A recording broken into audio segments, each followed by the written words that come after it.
Hey everybody, welcome into the back room. I'm Andy Ostroy. We have Brown Harris Stevens CEO Bess Freedman back again with us today. We'll chat with her in just a second, but first, thanks for tuning in. We appreciate you listening, and we'd love to hear your comments. So email us at backroomandy@gmail.com and or post on our social media, and we'll read some feedback next time. And if you like the podcast, please rate and review and follow or subscribe, and you'll be notified every time we post a new episode. So, as Chief Executive Officer of Brown Harris Stevens, Bess Freedman oversees more than 2,300 agents across New York, Connecticut, New Jersey, and Florida. Since 2018, she has led the firm's growth into one of the most successful privately held real estate companies in the country, with the highest average sales price per agent nationwide. Before entering real estate, Bess served as an assistant state's attorney in Maryland and as a legal aid attorney in New York City. She serves on the boards of the Real Estate Board of New York and leading real estate companies of the world, and received Real Estate Board of New York's Kenneth Gerrety Humanitarian Award in 2021. Bess, welcome back into the back room. Well, thank you so much for having me here, Andy. It's really my pleasure to be here with you again. So I want to start with more of a macro question. We have 2025 drawing to a close. How would you assess the past 12 months for the national real estate market? Look, the past 12 months in real estate nationally, we've seen improvement. The rates have they haven't come down significantly, but they've gotten a little better, and there's been more inventory put on the market. So slowly and steadily, the market has improved.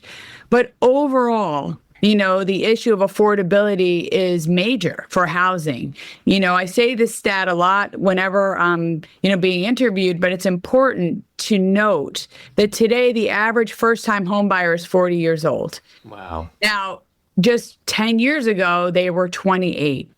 So we're in a place where people can't afford to buy, their first time home.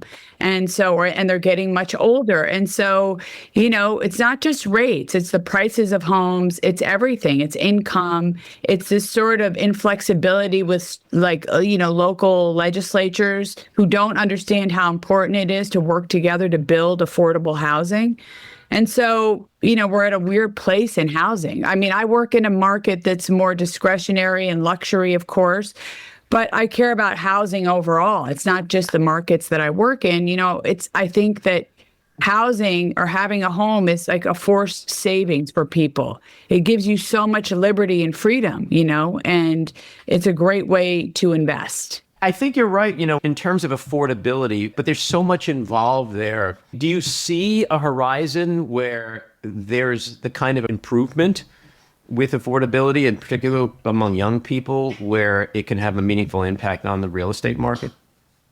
I don't see anybody really talking about it enough. I know the president had suggested a few weeks ago doing a 50-year mortgage, which you'll never own the home with a 50-year mortgage. Doesn't make sense. We need some practical sort of politicians to work together to figure out ways to do that. And just people aren't really talking about it enough. And I don't know what the catalyst is for it. But hopefully, we'll get some new leadership next year that really makes this a priority. And are there any notable current trends that you're seeing? In housing, there's not one trend because all real estate is so local, and so it just depends. And, people are very much looking for value. I can tell you that. People are very much looking to negotiate and find something that makes sense. And, there's not really bidding wars unless there's a constraint on supply, like places like Connecticut and certain areas in Palm Beach. But other than that, people are looking for value. Are interest rates where you thought they'd be at this point? Yeah, I think that's to be expected. And I don't think what the Fed did is going to make much of a difference.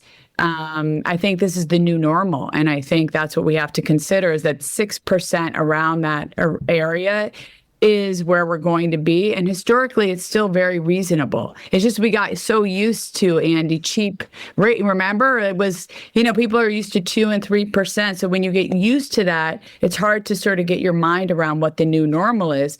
But look, like my folks would talk about how interest rates used to be in the double digits, but we can't, it's hard to relate to that. It's like when you say to your kid, well, I remember when you didn't have the internet. They're like, huh? It's like you and I. We walked to school with no shoes. Or we actually remember going to the library and like having to look things up and books and all those things. I still love books, but it's hard for people to relate to it if it hasn't been in their sort of lens of experience. Right. So, but I do think people are starting to adjust to that new interest rate of, say, 6%. Where do you think the rates need to be to really ignite a market? And do you think we could be there towards the end of next year? What studies have shown is that if people saw like a 5 somewhere, they would get more into the market. And so I think that would certainly help. And that would get the sellers that are on the sidelines who are waiting because they've locked in at 2 or 3% to feel more comfortable selling. Because what we've seen is sellers waiting. They don't want to sell because they have such a good rate. But if things were at 5, maybe that would make a little bit more sense. It would seem more acceptable to them. So it depends. But, I do think that people are not instructed by the rates or the market. The market is really there to serve what's going on in their world. People need to buy or sell. They're going to do it. Somebody passes away, they get married, have a baby, then they move according to that new job. They don't really look at rates and go, people aren't really instructed by the market, but they take it into consideration. And so I think it could help sellers mostly because we could get some inventory into the marketplace. And you mentioned before that you work a lot in the luxury space, the high-end space in particular. Are there 2 different markets right now? There's definitely different markets because a city like New York, is a big cash city. A lot of people buy their apartments or their townhouses or whatever it is in cash. And so that's a different type of a market. The rates don't matter necessarily as much.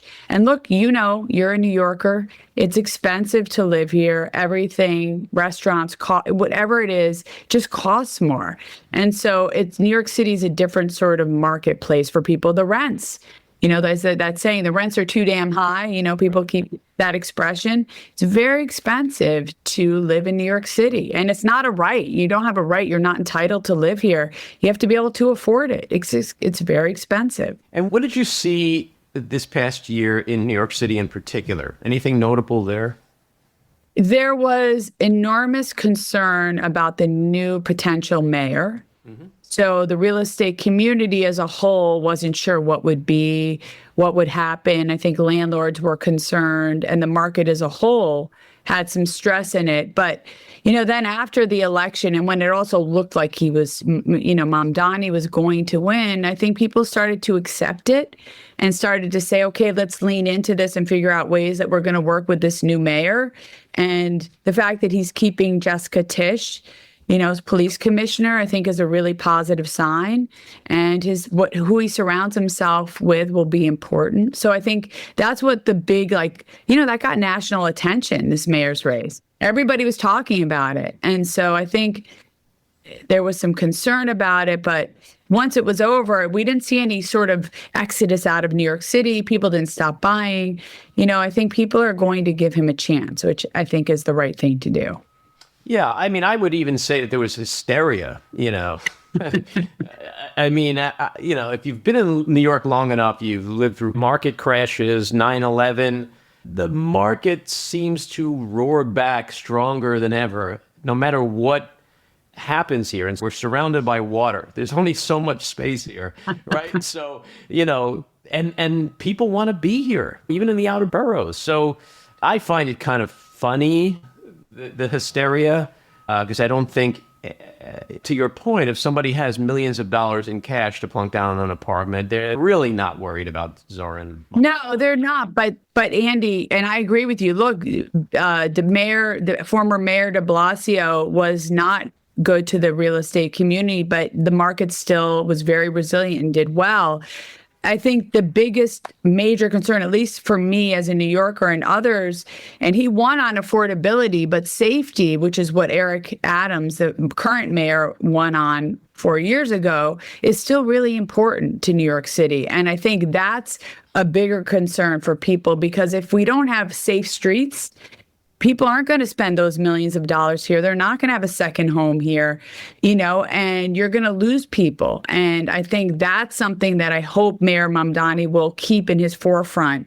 You want to keep the city safe. You want to help figure out ways to get people who are on the streets and are suffering from mental illness and drug addiction, good pathways to get off the street. And so, and I'd love to go into a drugstore and not have to press a button to get my toothpaste, all those things. Right.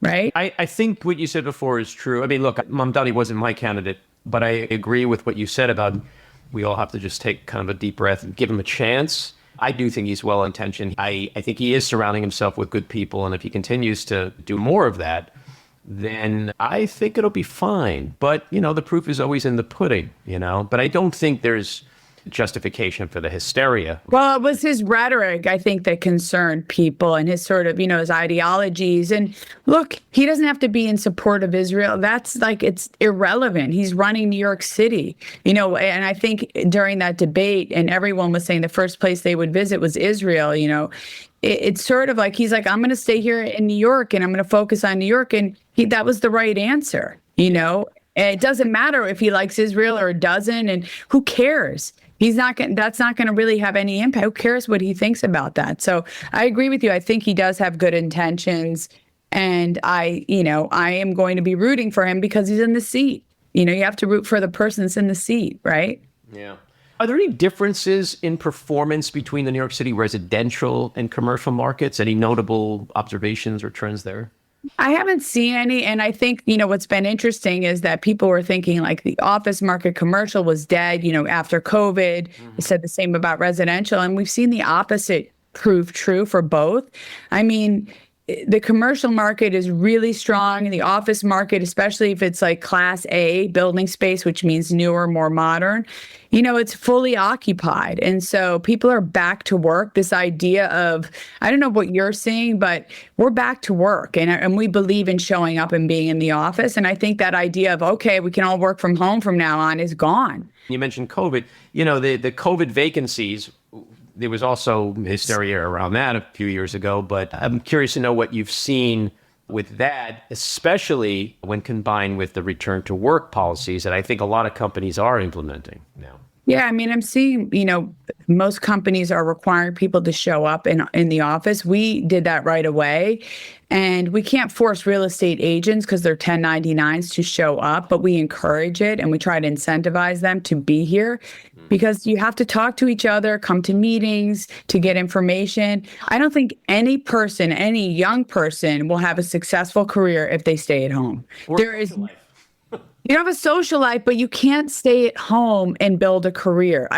Maybe if you're like a coder or something, I get it, but you got to look at people, shake their hand, see what's going on, look in their eyes, and talk to them. And, culture is about that. You can't do it any other way. And so I think companies that are enforcing showing up are going to be successful. I think that work from home stuff is a horrible idea. I just think it's terrible. Well, I remember, as I'm sure you do, during and after COVID, everybody was saying well, the landscape has changed forever. Goodbye to the office. Let's turn all the office buildings into residential. And I just love when people make these sweeping predictions about things. And what it really does is it just undercuts the resilience that not just New Yorkers, just people in general have. We have a lot of resilience as people. And we do. And don't you think that people want to be together with each other? And, you look forward to socializing. We're, human beings. You can have a day or two to do your own thing and spend some time alone. We can all use a recharge, but we want to be together. We're social creatures. It helps us. We learn from each other.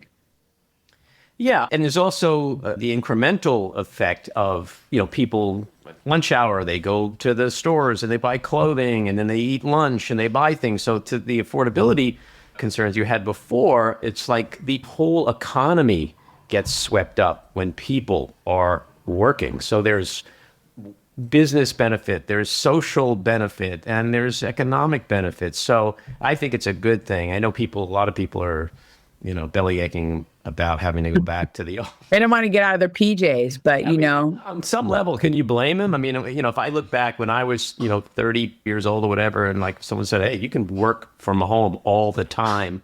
Would you have liked that though, Andy? I would have never. No, if I'm anybody not wired that way. I'm not wired that way either. I would have never. I would want to be out and about. I like getting dressed. I like putting on, looking like a, organized person. There's something about having some integrity and respect for how you look and what you do. At home, you can be in your pajamas and do whatever. That's great. But when you go into the world, you want to show up in a way. It's also so tempting. Like, I think if I had lived through that, I would have been like, oh, do some work or watch some Jerry Springer,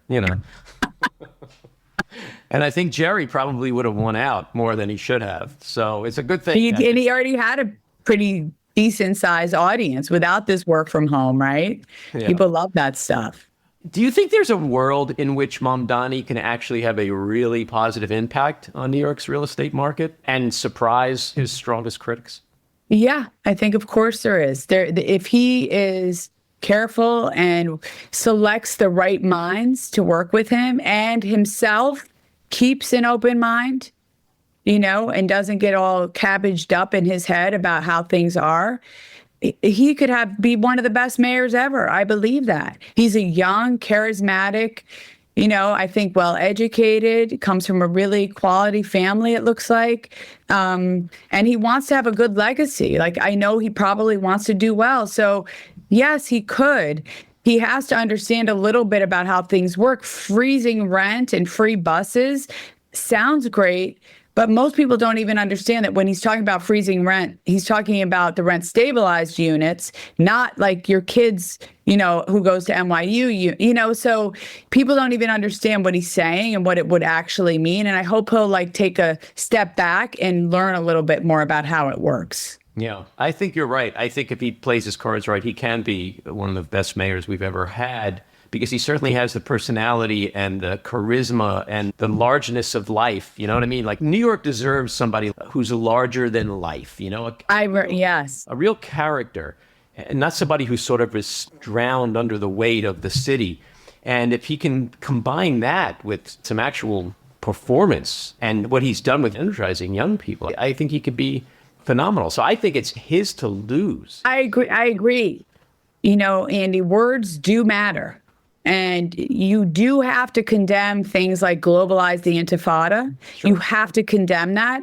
If we had a mayor that was like, we asked him, what did he think about the term white power? And he said, it might mean something important for white people, and wouldn't condemn that, the world would be upside down about it. So globalize the intifada means what happened in Bondi Beach. Yep. So if you're not going to condemn things like that, that's where I would have a problem. So he's got to be very clear. Language matters. Ideas matter. What you say is okay matters. So that's my only concern and caveat with Mayor Mamdani potential. So let's talk about, we're a couple of Jews sitting here. You've been on the podcast before. We talked a lot about Israel. We both have some pretty similar feelings about everything. We did just witness this horrifying mass shooting at a Hanukkah celebration on Bondi Beach in Sydney, Australia. 15 dead, including a 10-year-old girl and a British-born rabbi. Prime Minister Anthony Albanese attributed it to, quote, Islamic State ideology.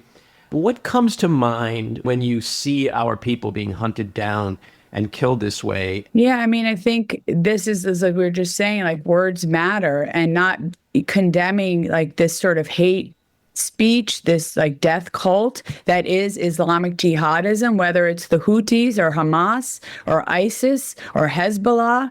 They all have these ideas that they want to be martyrs. They want to kill Jews, and not just Jews, but homosexuals and women have no rights. It's the most illiberal ideology that there is, and yet young people are celebrating it.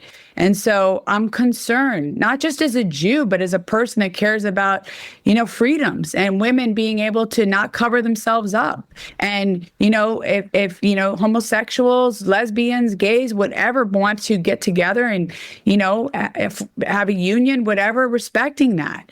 They don't respect any of that. And so I don't understand the disconnect as to why our society doesn't recognize that that's not a good path. It's against like Western civilization. And, Islamic jihadism is a danger. We need to call it out. And people in the media are afraid to do that. I really don't understand it, to be honest with you. Yeah, I mean, look, it's important to note that, and my own opinion is that I deplore radicalism, whether it's Islamic radicalism or some crazy white dudes in Oklahoma. Almost all Muslims are good people. And one of the silver linings that we saw in Australia was this Muslim guy, Ahmed El Ahmad, Syrian Muslim who disarmed one of the terrorists. I mean, there is good in this world as well. So I just look at it all and I'm like, what is needed to stop it? I don't. Well, you have 2 billion Muslims, 15 million Jews. I agree with you. I think the vast majority of Muslims are peaceful people. And the tenets of the Quran, probably they don't necessarily follow them because they really are bad ideas. But why aren't they speaking out more then? Where are all these Muslims that are condemning these terrible ideas? And I don't read about it. I don't see it. I don't, where are they? It's just something to be noted. It's like what happened on October 7th. There were a lot of civilians that were involved in taking hostages that were not a part of necessarily Hamas. So I'm just, it's concerning to me that there's not enough people speaking out. Well, it's symbolic of everything that we're experiencing. I mean, we have a president who just, mocked and celebrated the brutal murder of Rob Reiner and his wife. And outside of a handful of Republicans, where's the outcry from Republicans on that? So I think that's the world we live in today, is that the most horrible shit is tolerated, accepted, and it's maddening, But that's not normal, Andy. It's not normal. We're Americans should not say that Donald Trump is normal. We used to have Barack Obama, who gave the eulogy in Charleston when we had that shooting in the church where Reverend Pinckney was killed and 9 others. That's normal. Is somebody who's a statesman who has integrity and quality. That's America. Or Bobby Kennedy, when he spoke the day Martin Luther King was killed. Like, we have had wonderful presidents. This is not normal. Well, the problem is we have a sociopath in the White House. And people, I get very frustrated. I'll watch the cable news and it's like, why did Trump say this today? What? Because he's a sociopath. So why don't we just accept that chilling reality, because that's what it is, and then figure out how do we deal with it? Because if we just try to analyze him as if it's normal, you're going to slam your head in a wall. I don't listen. I know he spoke last night. I don't. I think he doesn't even pretend to be a good person or want to be. But I do think power without love is the most dangerous thing in the world. And when you can't feel for other people, it's like these ICE raids and all this other stuff, it's really dangerous. And so hopefully we're not too far and we won't lose look, there's no law and order. He's looking now to see if he can do a third term. That's what he's studying with Dershowitz. That's just noise. Okay. I hope you're right. I mean, we were talking before we clicked on the air, and I do think, to your point, something is changing. I do think enough Americans are looking at a lot of this stuff and going, enough. This is not what I voted for. I cannot accept this, because if I can accept this, then that starts to be an indictment of who I am as a person. No, I think you're right. His poll numbers have gone down. I think people are seeing how others that are working regular jobs are being treated, by ICE with these masks and pulled out of their jobs in front of their families. And, and then what's going on in Venezuela, but yet you pardon the Honduran president who was a criminal. And I think the American people are not dumb. And they understand that, we're all imperfect. And look, has Trump done some good things? Sure, he has. But integrity matters and the office matters. And he's like the whole West Wing, like he's doing this big renovation. I'm not so crazy, whatever, do whatever you want. But like Americans are suffering right now. The economy is challenged. Affordability, as we talked about with housing, but it's across the board. And it's just, to be doing this big renovation while people can't eat. It's interesting. He's tone deaf. I did watch his speech. He blames Biden for everything, and he just continues to make the same promises that he made a year ago, as if people have no idea that they just spent 12 months watching broken promises. So I think these next 12 months are going to be really interesting. I think his administration is going to be a lot of turnover, and he's losing at the voting booth. He's losing in Congress, he's losing in the court of law, he's losing in the court of public opinion. You're right. I mean, who would have thought we'd be sitting here today with like Donald Trump and Marjorie Taylor Greene calling each other traitors? Right? I mean, the fact that she's like, I'm looking at her as like a normal person. She was on Bill Maher not too long ago, and she was very good. Yeah, she's making a lot of sense. I mean, she still has all her baggage. We all have some baggage, Andy. Who do you think will run? I was just going to say one thing. Yeah. Ask that question. With Marjorie Taylor Greene, I think she's a super smart, super crafty politician with a lot of political capital. And so I've been watching her very carefully because I think there's a method to every bit of madness with her. And I think she's onto something. She sees something that I don't think a lot of people are really focusing on. I think she sees the dam is breaking. I think she sees that, and she's positioning herself very shrewdly for when the flood happens. And you know what's clear about her too, Andy? I think that's such a good point, is that I don't know enough, but what I've seen is that she really cares about the people in her community. Yep. Like she's putting them first over her allegiance to the president, which other politicians don't. They're just like, okay, we have to make him happy versus our community. She's putting her community first, which I respect so much. Well, during the break that they're going to have, she's going to go home and get patted on the back, and the others are going to go home and get yelled at because of the you're making. They're not. They're just like Trump first, everybody else second, including my own family. And then they go home during breaks and they get read the riot act.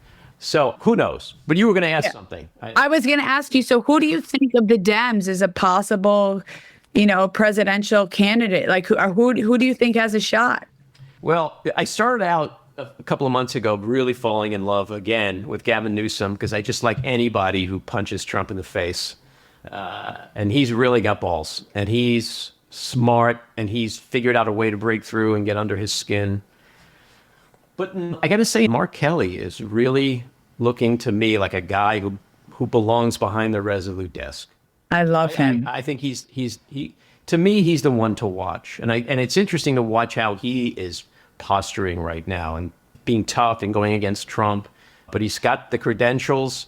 He's got a great resume, and I think he'd be a great president. And when you close your eyes and you think of a guy like that as president, and then you think of what we have, it's like, how did we couldn't have more different? Yeah, you couldn't. Like, that's what we need to have. Imagine a world where we have a President Mark Kelly or any one of these capable people.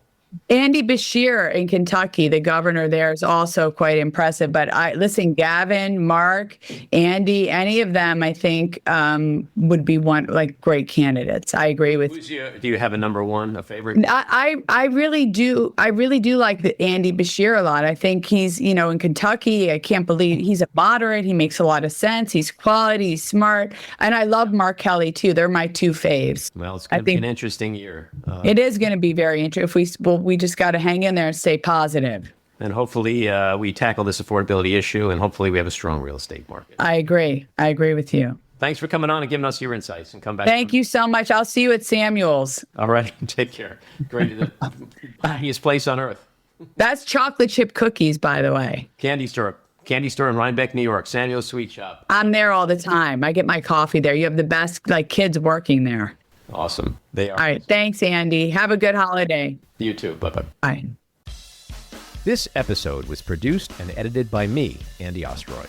It was co-produced by Maddie Rosenberg and Jen Hammoud for Radio Free Rhinecliff, with additional editing by Maddie Rosenberg, music by Andrew Hollander, and graphic design by Cricket Lengale. And with a special thanks to our sponsor, The Epicurean. Again, thanks for listening. Please rate and review wherever you get your podcasts, and subscribe to the Back Room with Andy Ostroy YouTube channel, where you can watch full videos of our interviews. See you next time.